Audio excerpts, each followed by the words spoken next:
And we are live, guys. Hold up. I feel like I'm echoing. Give me 1 second. I gotta see something. I see two things on here now, so that's nice. Hold up. I guess I don't need this one anymore. Can you guys hear me? And we are live. Guys. I knew it. It was echoing. I feel like I'm echoing. Give me 1 second. It was echoing. Gotta see something. I see two things on here now, so that's nice. Hold up. It was actually echoing. Why am I not surprised? Can you guys hear me right now?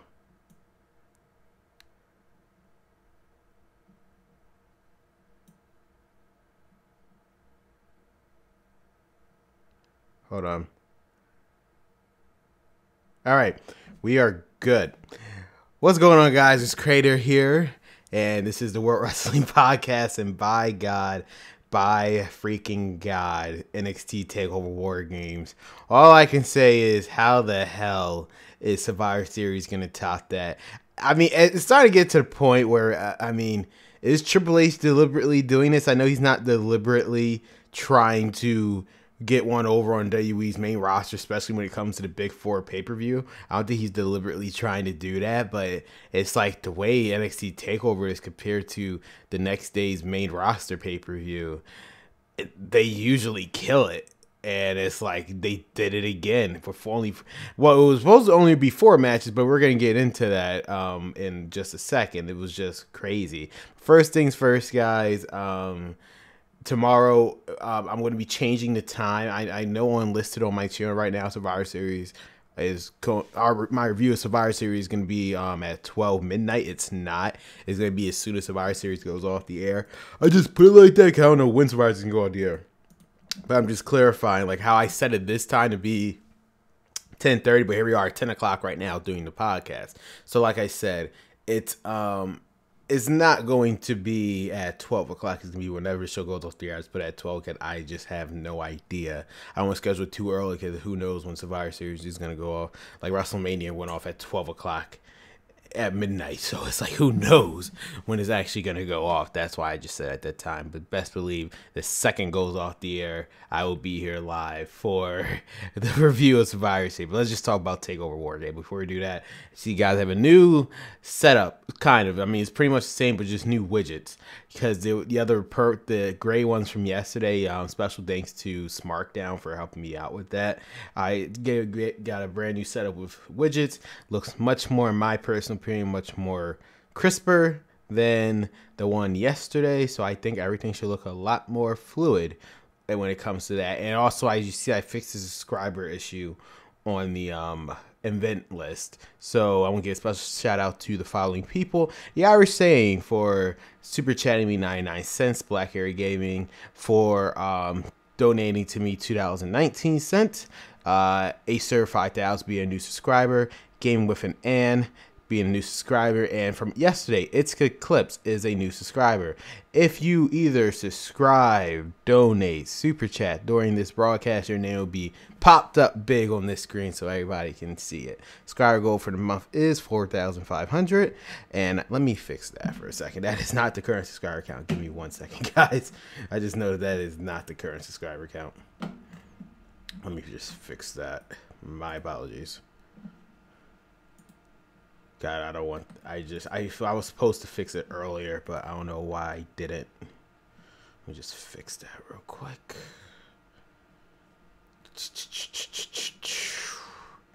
Goals, subscriber goal. I don't know how it got up to that much. That is not actually our subscriber count. I wish it was, but not yet. Not yet.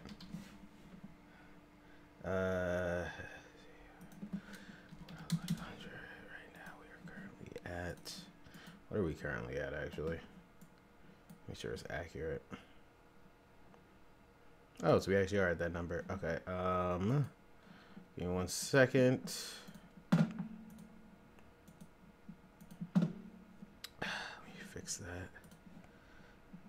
4,233. 10, no. 11, 30, 18. it should be fixed. Now it looks fixed.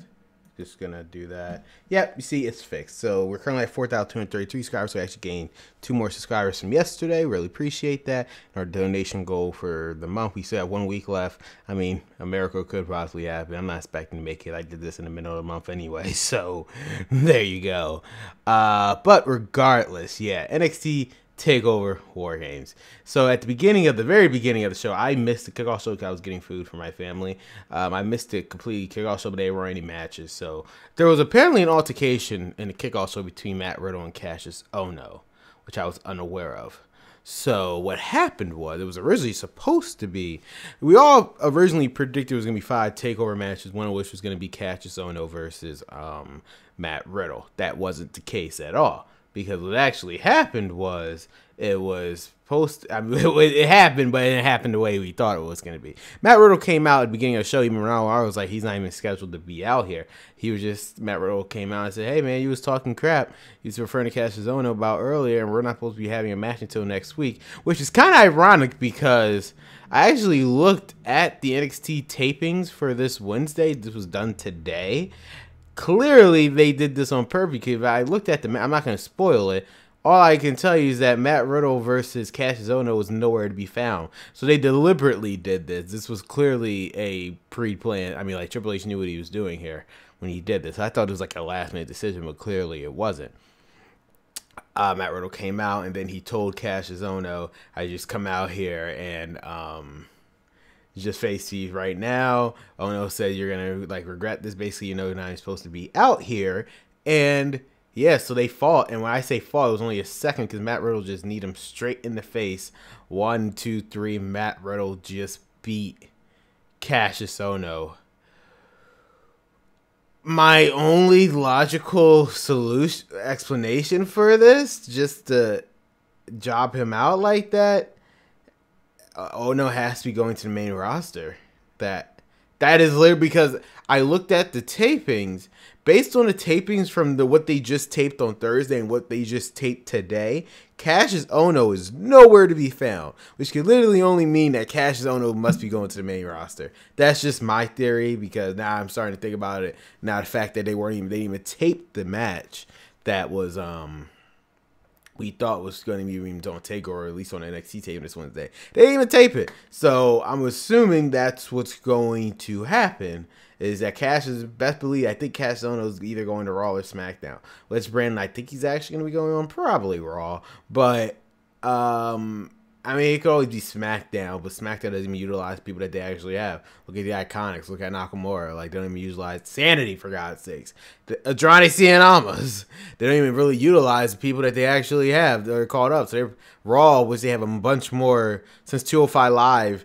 I don't know how the relation between 205 Live and WE is, but in terms of 205 Live, they're pretty much their own thing, with the exception of like Drake Maverick, Leo Rush, and Lucha House Party. They're clearly their own thing. So with that being said, Cassius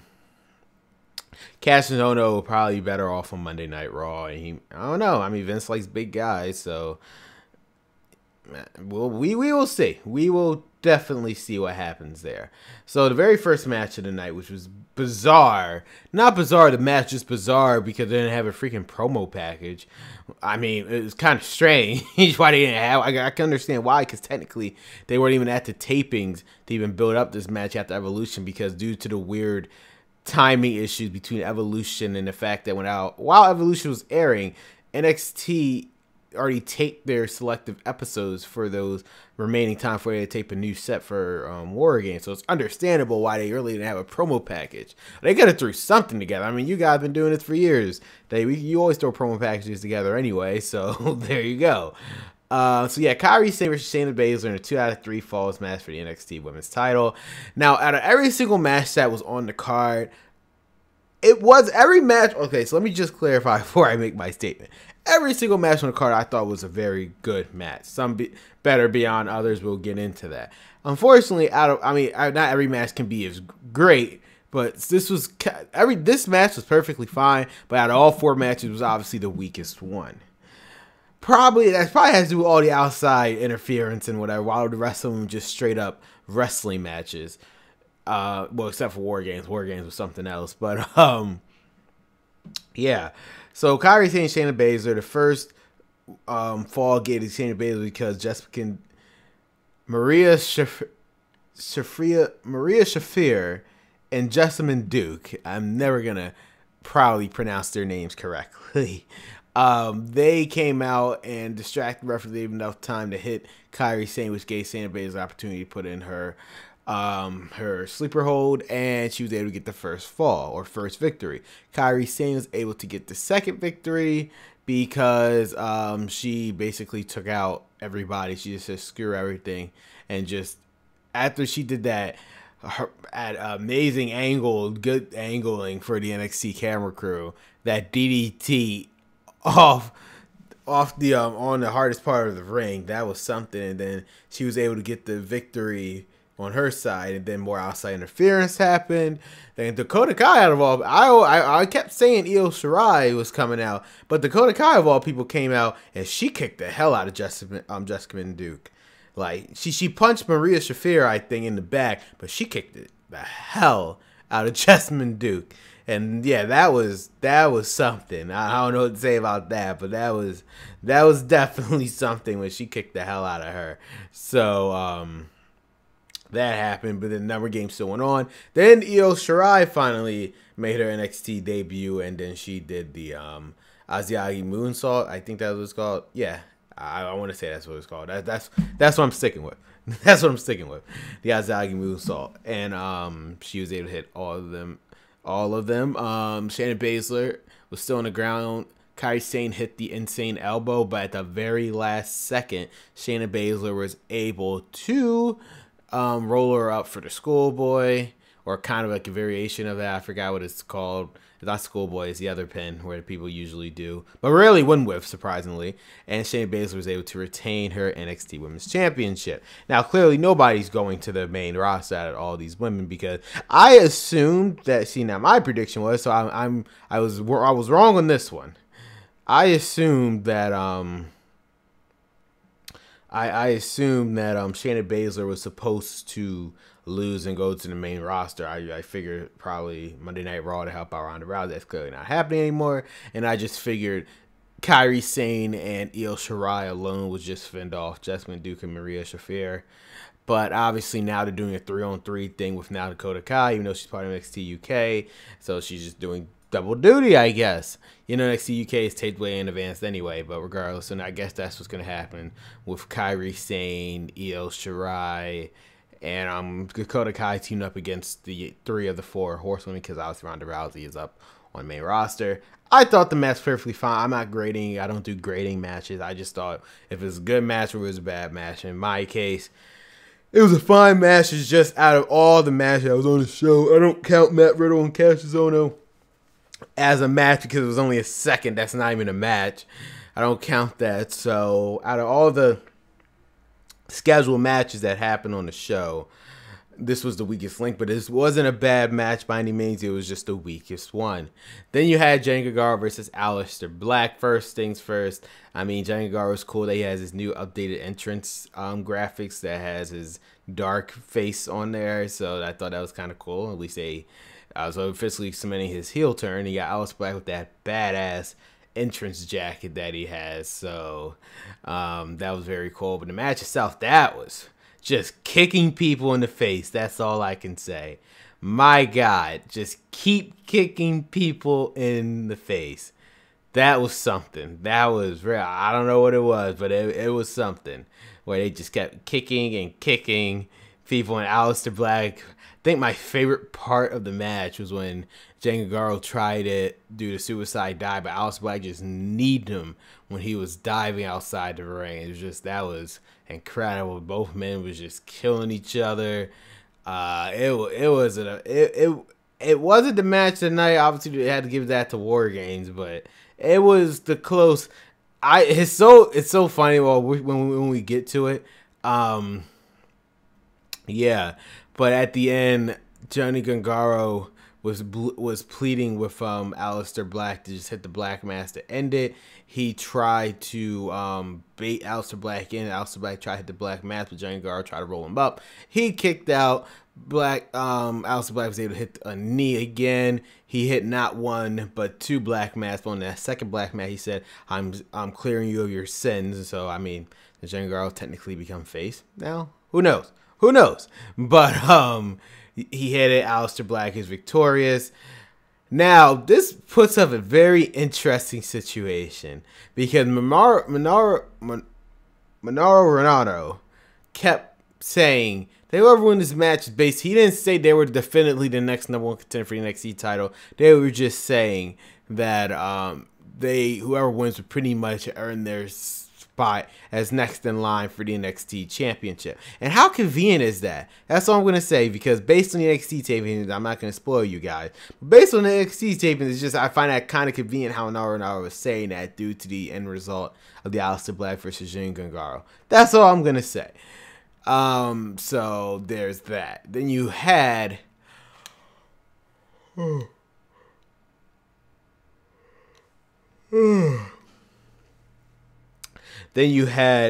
it would have been the match of the night if it wasn't for the WarGames match. You had Tommaso Ciampa and Velveteen Dream. Now, I'm not going to lie. Probably like a lot of people here, this was the match that not a lot of people actually cared about in the beginning, because people felt like this match kind of came out of nowhere. And technically it kind of did. But when the match was over, if the War Game match never happened, this would have been the match of the night. I mean, these two men gave it. It was just a clash of personalities that went perfectly well.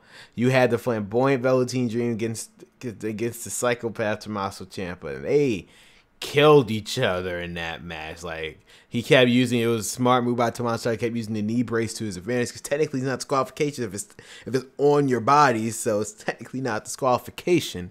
So he was able to use that to his advantage. Velveteen Dream, he gave it his all. It's like Tommaso Ciampa threw everything at him. It's like the thing is, Velveteen Dream did not lose this match. He beat himself, because what happened was he went into the well too many times. That's what happened.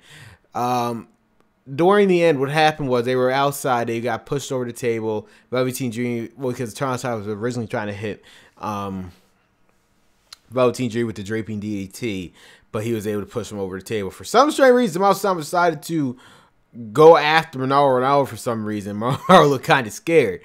But then Velveteen Dream was able to hit the Death Valley driver, and then he put him in and hit the Purple Rainmaker. Now, I'm not going to lie. When he hit that Purple Rainmaker, I actually legit thought we had a new NXT champion. I legit thought, like, the impossible became possible. Velveteen Dream is the new NXT champion. I actually legit thought that.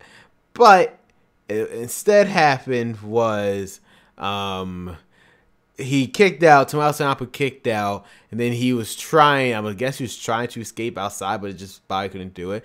And again, just going to the well too many times. Velveteen Dream thought he'd get the Purple Rainmaker from the edge, and that did not happen. Tommaso Ciampa moved out the way. Now, I don't know if this was real or not, but based on the way Velveteen reacted once he hit the ground, when he missed it, I feel like the Velveteen Dream got injured. And the reason why I say that, because after that, Tommaso was able to hit the draping DDT, and then it was basically over. Tommaso Ciampa retained his NXT championship. The reason why I say I think the Velveteen Dream actually got hurt, because when they did the replays, you would have thought they would have did that replay when he missed, because that was the defining moment of the match. They completely skipped it. They went from him hitting the Purple Rainmaker in the ring to Tommaso Ciampa the draping DDT to the outside. So it's like something clearly happened. Because, like, Velveteen Dream was cursing up a storm once he landed on the ground. So, something clearly happened where he missed. So, hopefully Velveteen Dream's all right. And, Tommaso Ciampa is... I don't think that was the end for the Velveteen Dream, because if I'm correct... Let me double-check something real quick before I make this statement. I could have swore Velveteen Dream was part of the NXT tapings from this past week, but let me verify that for a second. I just want to verify that. I could have swore he was, but come on. Yeah, he was. He was actually a part of the he was actually a part of a match that he did. So yeah, he's still part of NXT. So I don't think he's going anywhere anytime soon. I think the only call up is gonna happen is Cassius Ohno, which I didn't expect that was gonna happen at all. I think that's the only call up that's gonna be happening. So from this NXT, it's just gonna be Cassius Ohno because Aleister Black isn't going anywhere. Chingay Gargo's not going anywhere. Tommaso Ciampa ain't going anywhere. Velveteen Dream's not going anywhere. I think literally the only person that's gonna be called up is Cassius Ohno. I mean, it's fair. He's been there for a while. They don't really need him there anymore. I get he's there to kind of put over talent. That was kind of his role, but he's did all he can do. It's time for him to do better things. Finally go to the main roster, and let's see how good he does there. But yeah, Tommaso Ciampa retained the title, and then we get to the main event, which was freaking WarGames. By God, like I said, if the WarGames match never happened, you would have had Tommaso Ciampa and Velveteen Dream be the match of the night, for me at least. But this WarGames match was something else. And it was just ridiculous. You had the Undisputed Era, Adam Cole, Kyle O'Reilly, Bobby Fish, and Roderick Strong taking on the team of the NXT North American Champion Ricochet, the NXT UK champion Pete Dunne, and the War Raiders. And the Undisputed Era had the advantage. So who started off the matches was Adam Cole and Ricochet. They beat the hell out of each other. 5 minutes passed. Then Kyle O'Reilly came out. There was a team there.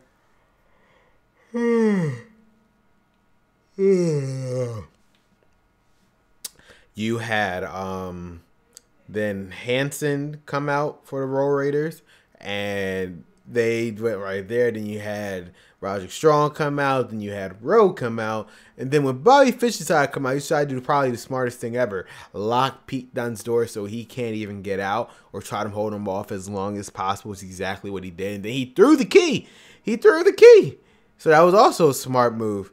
And for the most part, Undisputed Era, I just found hilarious their chairs that had the Undisputed Era logos on it. That was I actually laughed at that one. That was kind of funny. But you had that happen. Eventually, somebody in the back just said, "Just give them goddamn bolt cutters," and then they was able to open the door with bolt cutters and let Pete Dunne out. Then the WarGame match officially began. Pete Dunne brought in, just like Killian Dane last year, since he was the last one, he brought in all the weapons and just an extra like 20 minutes of just beating the hell out of each other. They killed each other in that match. You had freaking Hanson doing Hanson, I think, was the MVP. People, I mean, would probably say Ricochet, but Hanson, my God. The stuff this man was doing. First of all, he did a springboard splash from not the rope that Kyle O'Reilly was in the ring, but the other rope on the other side. He did a springboard splash to Kyle O'Reilly through a table.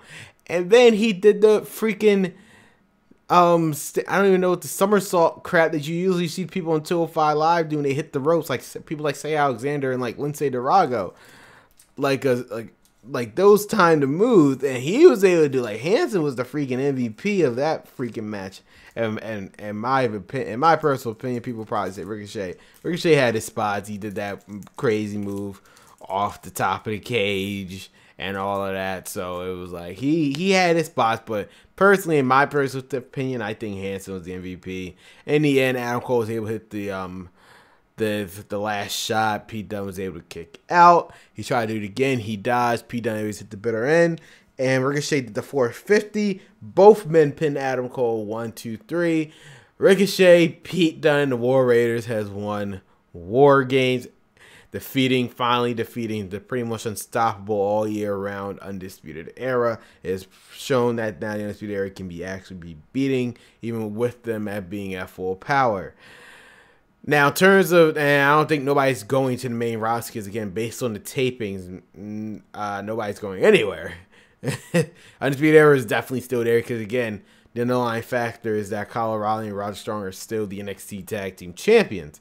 So there's that. And there you go. I think after from today's show, if we were to see anybody go on Monday Night Raw or SmackDown, it would only be 2 people. It would have to be Nikki Cross. And because the whole Aleister Black storyline is pretty much done. It would have to be Nikki Cross, and it would have to be Cassius Ohno. But in terms of predictions, I didn't know about the Matt Riddle and Cassius Ohno, so I'm going to ignore that one. I was wrong with the NXT Women's Championship match. I was wrong with the because I said Jinder Mahal needed to win, so I was wrong with that one. I was correct with the NXT Championship match, and I was correct with who will win. So I'm 50-50 in terms of being right. So there you go. In terms of because since the Matt Riddle and Cassius Ohno match came out of nowhere, I can't even count that into that. So I was 50-50 when it came to being right in my predictions. Overall, NXT TakeOver WarGames is something that you must see, guys. If you haven't seen it yet, watch it before Survivor Series, because Survivor Series is going to be something. I mean, this is probably the most interesting. I will say this about Survivor Series. Despite the crazy ride it's been in terms of building this show up, it is a very intriguing show due to the fact that these are all first time ever for the most part. If you don't count the attacks, like the traditional Survivor Series matches, all of these champions versus champions, well, it was going to be Ronda Rousey versus Becky Lynch, but still, all these champion versus champion matches are first time ever matches. We have never seen these matches before. Brock Lesnar versus Daniel Bryan for the first time ever. You have Shinsuke Nakamura versus Seth Rollins for the first time ever. You have AOP versus The Bar for the first time ever. And then you have Ronda Rousey versus Charlotte for the first time ever. I mean, people always crap on the main roster because they can never compete with TakeOver. And you're probably right. In terms of match quality, I think TakeOver might take the week, as they always do. But in terms of just something, well, we will see. We will definitely see in terms of what's going to happen with Survivor Series tomorrow. And like I said, scheduled at 12. It won't actually be at 12 because I'm just going to do the podcast as soon as it goes off the air, and then we'll just go from there. So, yeah. With that being said, guys, this was NXT TakeOver WarGames. It was a very good show. I would definitely recommend it. We'll be back tomorrow, guys, with the World Wrestling Podcast reviewing Survivor Series. And this should be a very interesting show. Again, special shout out to you, the people on the event list, which is the Irish saying for Super Chatting 99 cents. Black Area Game for donating $2.19. Acer 5000 for being a new subscriber. Game with an N to be a new subscriber. Eclipse being a new subscriber. Again, guys, if you ever want to donate, the link is in the description below. We'll really appreciate it. If you don't miss any of my World Wrestling podcasts or any other live stream, any other videos in general, I don't also just do live streaming. If you guys are new here, I also do Universe Mode videos. And I have an announcement, Great Balls of Fire, tomorrow. Unfortunately, it will not be out tomorrow. Hopefully, it'll be out next week. I'm still working on it.